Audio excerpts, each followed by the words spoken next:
Hello students, मैं हूं doctor सूरज भटनागर और आपके अपने YouTube channel Surya BSc classes में आप सभी का एक बार फिर से स्वागत करता हूं।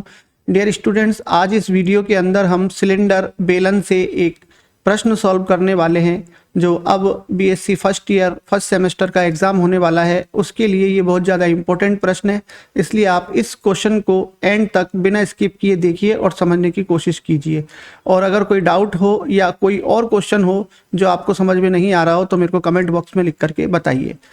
वीडियो से अगर कुछ सीखने को मिले तो वीडियो को लाइक करें और एक कमेंट ज़रूर करें, और चैनल को सब्सक्राइब नहीं किया है तो ज़रूर सब्सक्राइब कर लें। चलिए शुरू करते हैं हम अपना ये वीडियो। देखिए स्टूडेंट्स, यहाँ पर हमें दिया हुआ है उस लंबवृत्तीय बेलन का समीकरण ज्ञात करो जिसकी त्रिज्या 4 है तथा अक्ष का जो समीकरण है वो x बराबर 2y बराबर -z है। और इसके अलावा हमें ये भी सिद्ध करना है कि जो बेलन का समतल है x और y से परिच्छेद का क्षेत्रफल 24 पाई है। यानी बेलन का जो समतलीय आधार है उसका समतल x और y से परिच्छेद का जो क्षेत्रफल होगा वो 24 पाई होगा। ये भी हमको यहाँ पर सिद्ध करना है। तो यहाँ हमको प्रश्न के अंदर केवल दो चीज़ दे रखी है, दो भाग है इस प्रश्न के। एक तो लंबवृत्तीय बेलन का समीकरण ज्ञात करना है और एक ये एरिया ज्ञात करना है हमको। तो सबसे पहले हम लंबवृत्तीय बेलन का समीकरण ज्ञात करेंगे और उसके लिए हमको यहाँ पर एक तो बेलन की त्रिज्या दे रखी है और एक अक्ष का समीकरण दे रखा है। देखिए, बेलन का जो अक्ष दे रखा है इसको हम मानक रूप में जमाएंगे पहले। अभी ये मानक रूप में नहीं है, तो बेलन का जो अक्ष होगा उस अक्ष का समीकरण सममित रूप में लिखेंगे हम।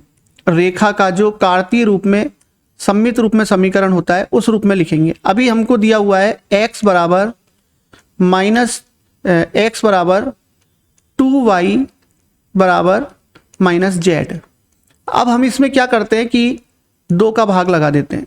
तो ये हो गया x/2 बराबर y/1 बराबर z/-2।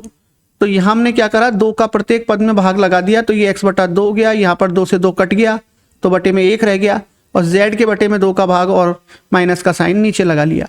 तो ये अक्ष जो है वो मूल बिंदु से गुजर रहा है, क्योंकि ऊपर x, y और z में x1, y1, z1 0 हो गए और नीचे l, m और n के मान यहाँ पर 2, 1 और -2 हो गए। तो अक्ष के दिक् कोज्या हो गई 2, 1, -2।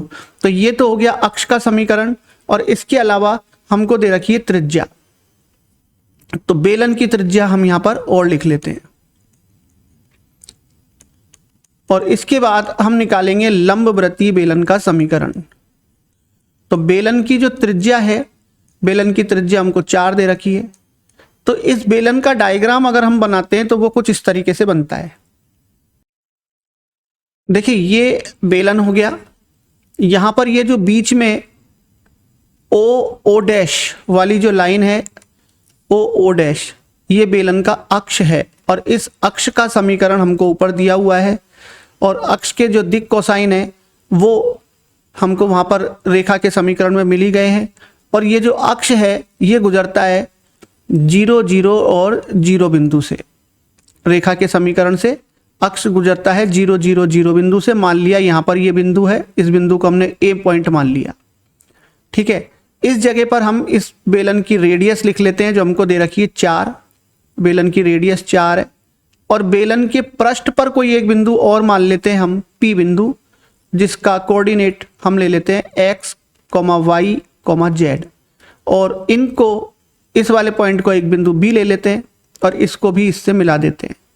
तो यहाँ पर जो त्रिभुज APB बन रहा है, इस त्रिभुज APB के अंदर हमको पाइथागोरस थ्योरम लगानी है और वो वही लंबवृत्तीय बेलन का समीकरण होता है।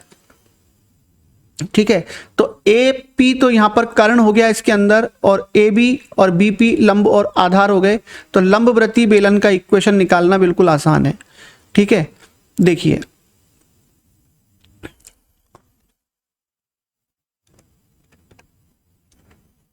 लंबवृत्तीय बेलन का समीकरण। तो लंबवृत्तीय बेलन का जो समीकरण होगा वो हो जाएगा त्रिभुज एपीबी के अंदर पाइथागोरस थ्योरम लगाएंगे, एपी का स्क्वायर यानी कि कर्ण का स्क्वायर बराबर लंब स्क्वायर प्लस आधार स्क्वायर। तो लंब स्क्वायर हो गया ए बी का स्क्वायर और आधार हो गया हमारे पास बी पी का स्क्वायर, बी पी का स्क्वायर। अब इसके अंदर हमको केवल वैल्यू पुट करनी है तो वो लंबवृत्तीय बेलन का समीकरण हो जाता है। तो देखिए ए पी का मतलब ए और पी के बीच की दूरी, ए पॉइंट है 0 0 0 और पी पॉइंट है एक्स वाई जेड। तो दो बिंदुओं के बीच की दूरी जो अंडर रूट वाला सूत्र होता है उससे करेंगे, लेकिन यहाँ पर हमने पहले से ही स्क्वायर लगा रखा है तो वो स्क्वायर हट जाएगा। तो ये होगा x माइनस 0 का वर्ग प्लस y माइनस 0 का वर्ग प्लस और z माइनस 0 का वर्ग। तो ये हो गया ए पी स्क्वायर बराबर लंब स्क्वायर। अब यहाँ पर लंब निकालना ही इंपॉर्टेंट है।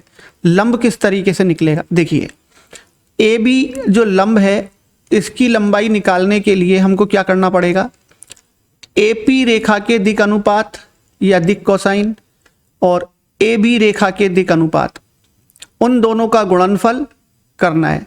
जैसे ए पी रेखा के जो दिक अनुपात होंगे वो होंगे x माइनस 0, वाई माइनस 0 और z माइनस 0, और ए बी रेखा के जो दिक अनुपात हैं वो अक्ष, ये अक्ष के समीकरण है, ये अक्ष की रेखा है।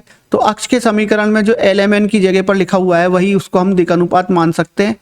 तो ए पी रेखा और ए बी रेखा के दिक अनुपातों का गुणा और बटे में अक्ष के दिक अनुपातों के वर्गों का योग, ये यहाँ पर इस लंब की लंबाई आएगी।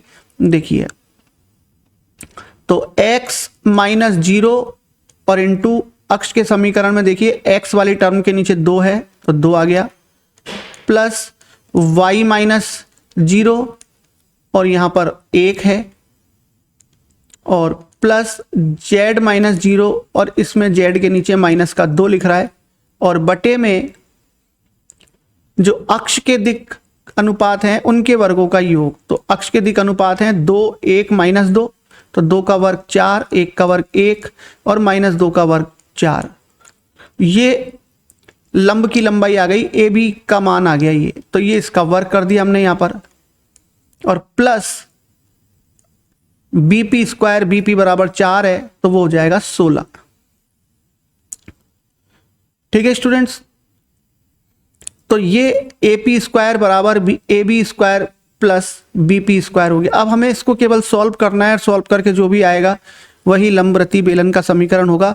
तो यहाँ पर लेफ्ट साइड में तो हो गया x square plus y square plus z square equal to, ये हो गया 2x plus Y minus 2z और अपॉन में हो जाएगा अंडर रूट 13, 8 और 4 और 4 8 और 1 9, तो अंडर रूट 9 का मतलब 3, और इसका करना है हमें वर्ग और प्लस 16।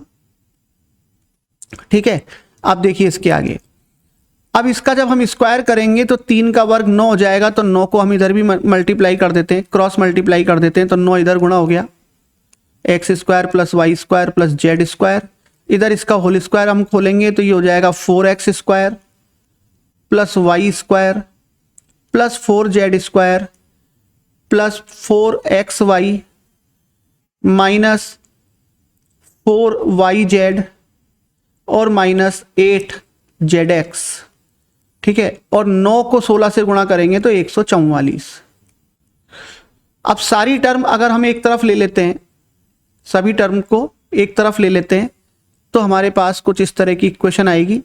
देखिए 9x स्क्वायर में से 4x स्क्वायर गया तो 5x स्क्वायर, फिर 9y स्क्वायर में से y स्क्वायर को हटाया हमने तो 8 हो गया, ये 8y स्क्वायर, फिर 9z स्क्वायर में से 4z स्क्वायर गया तो 5z स्क्वायर, और बाकी सारी टर्म ऐसे कैसे ही आ जाएगी। तो ये हो गया 4xy माइनस 4yz और माइनस 8zx और माइनस 144। ये देखिए 4xy तो माइनस का हो गया, माइनस का 4yz इधर आकर के प्लस का हो जाएगा, और माइनस का 8zx भी प्लस का हो जाएगा, और ये 144 माइनस का रहेगा। तो ये जो इक्वेशन आई है ये लंबवृत्तीय बेलन की इक्वेशन है। ये प्रश्न का एक पार्ट हो गया जहां पर हमको लंबवृत्तीय बेलन का समीकरण ज्ञात करना था। अब हमको ज्ञात करना है यहाँ पर परिच्छेद का क्षेत्रफल, और परिच्छेद का क्षेत्रफल ज्ञात करने का मतलब डियर स्टूडेंट्स यहाँ पर क्या है, देखिए एक समतल हमको दे रखा है, उस समतल के द्वारा परिच्छेद का क्षेत्रफल निकालना है। तो यहाँ पर जो ये बेलन का ये समतलीय आधार है, जो ये पीले कलर में मैंने शेडेड कर दिया है, ये जो समतलीय आधार है ये वृत्ताकार होता है। बेलन का जो समतलीय आधार है बट नीचे ये वृत्ताकार भाग है। तो इस वृत्ताकार भाग और जो हमको एक समतल दे रखा है x और y, उसकी सहायता से परिच्छेद का क्षेत्रफल निकालना है। और परिच्छेद का क्षेत्रफल ज्ञात करने का एक सीधा सा फॉर्मूला है जिसके द्वारा हम यहाँ पर इसको करने वाले हैं।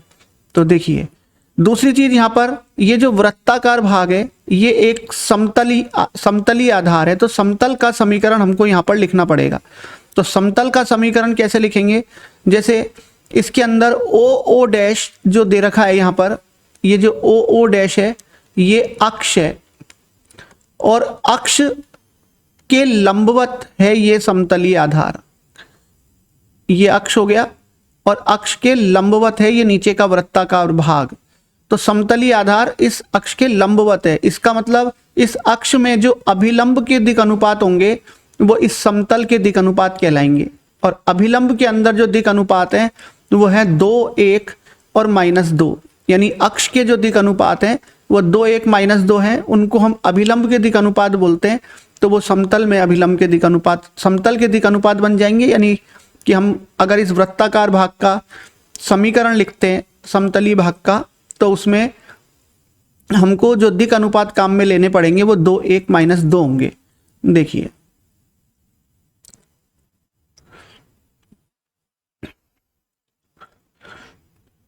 अब दूसरा पार्ट देखिए, बेलन के समतलीय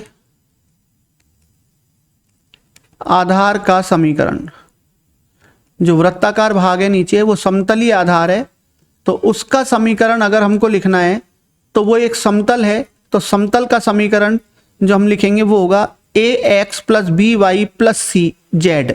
तो a b c जो हम यहाँ पर बोल रहे हैं वो अभिलंब के दिक अनुपात है और वो अक्ष से आएंगे 2, 1, -2। तो वो हो जाएगा 2x + y - 2z और बराबर 0, क्योंकि ये 0, 0 से गुजर रहा है, अक्ष 0, 0, 0 से गुजर रहा है, इसलिए बराबर में 0 आ जाएगा। तो ये समतलीय, वैसे तो समतल का समीकरण होता है ax + by + cz + d बराबर 0।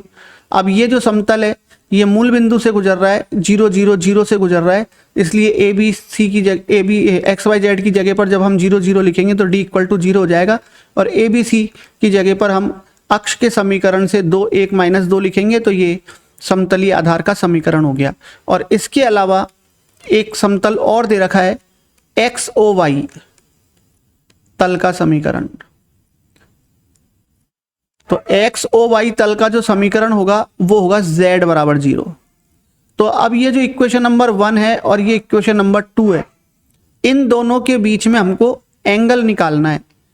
तो दोनों समतल है, दोनों समतलों के बीच का कोण अगर cos थीटा से निकलता होगा तो cos थीटा का जो हम फॉर्मूला लेंगे वो होगा a1 a2 + b1 b2 + c1 c2 upon √ a1 square + b1 square + c1 square और a2 square + b2 square + c2 square. ये दो समतलों के बीच का एंगल निकालने का फॉर्मूला है। अब देखिए यहाँ पर a1 2 है और x का गुणांक a होता है, तो दूसरे समतल में x का पद नहीं है, इसलिए a2 0 हो जाएगा। तो ये हो गया 2 × 0 प्लस, इधर देखिए पहले समीकरण में y का गुणांक 1 है इसलिए b1 का मान 1 हो गया।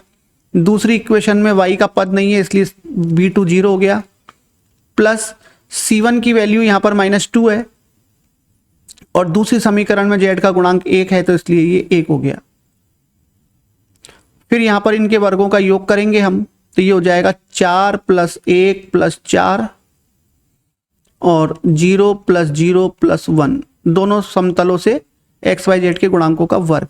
यहाँ पर जो ये एंगल आता है इसको हम पॉजिटिव लेके चलते हैं, हमेशा कॉस का जो एंगल लेते हैं पॉजिटिव आता है, तो ऊपर -2 है तो ये मॉड की वजह से प्लस हो जाएगा और 2/3 यहाँ पर रह जाएगा, तो ये हो गया 2/3। एक बार और मॉड लगा देते हैं, देखिए -2 पर ये 1 हो गया और 9 का वर्गमूल 3 हो गया, यानी कि 2/3 हो गया। अब परिच्छेद के क्षेत्रफल का सूत्र है हमारे पास, तो परिच्छेद का जो क्षेत्रफल होता है, परिच्छेद का क्षेत्रफल बराबर आधार का क्षेत्रफल बटे कॉस थीटा। ये सिंपल सा फॉर्मूला है। किसी भी परिच्छेद का क्षेत्रफल अगर हमको बेलन में निकालना है तो आधार का क्षेत्रफल और बटे कॉस थीटा, इस फॉर्मूले से हम परिच्छेद का क्षेत्रफल निकाल सकते हैं। तो देखिए, आधार का क्षेत्रफल का मतलब बेलन का जो आधार है वो वृत्ताकार भाग है, और वृत्त का क्षेत्रफल हमको पता है πr² होता है। वृत्त का क्षेत्रफल πr², और r बराबर हमको 4 दे रखा है, बेलन की जो त्रिज्या है वो 4 है, तो ये हो जाएगा आधार का क्षेत्रफल पाई और 4 का स्क्वायर अपॉन कॉस थीटा की वैल्यू 2/3, तो ये कितना हो गया 16 पाई, और इंटू 2/3 को हम उल्टा करके गुणा कर सकते हैं 3/2। 2 को यहाँ पर 16 को काट लेंगे 2 से 8 बार, और 8 को 3 से मल्टीप्लाई करेंगे तो 24 पाई। जो हमको सिद्ध करना था प्रश्न के अंदर कि जो परिच्छेद का क्षेत्रफल है वो 24 पाई होगा। तो डियर स्टूडेंट्स, यहाँ पर ये परिच्छेद के क्षेत्रफल को हम आसानी से याद रख सकते हैं। आधार का क्षेत्रफल बटे कॉस थीटा होता है। बेलन का जो आधार है वो वृत्ताकार है, इसलिए वृत्त का क्षेत्रफल आ जाएगा, और कॉस थीटा जो निकालना है यहाँ पर वो हमको एक तो समतल सवाल में दे रखा होगा, और एक वृत्ताकार जो भाग है नीचे वो वृत्त होने के साथ साथ एक समतल भी है। तो अक्ष के दिक् अनुपातों की सहायता से समतली भाग का भी समीकरण हम लिख सकते हैं। तो ये समतली भाग का समीकरण था पहला, और x और y समतल का समीकरण z बराबर 0 हो गया। इन दोनों के बीच का एंगल कॉस थीटा होगा, जिससे हम परिच्छेद का क्षेत्रफल निकाल सकते हैं। तो ये था एग्जाम्पल नंबर 3। तो उम्मीद करता हूँ ये सभी के समझ में आ गया होगा। अगर कोई डाउट रह जाता है तो कमेंट बॉक्स में लिख करके आप उसको मेरे साथ शेयर करें। फिर मिलते हैं नेक्स्ट वीडियो के साथ।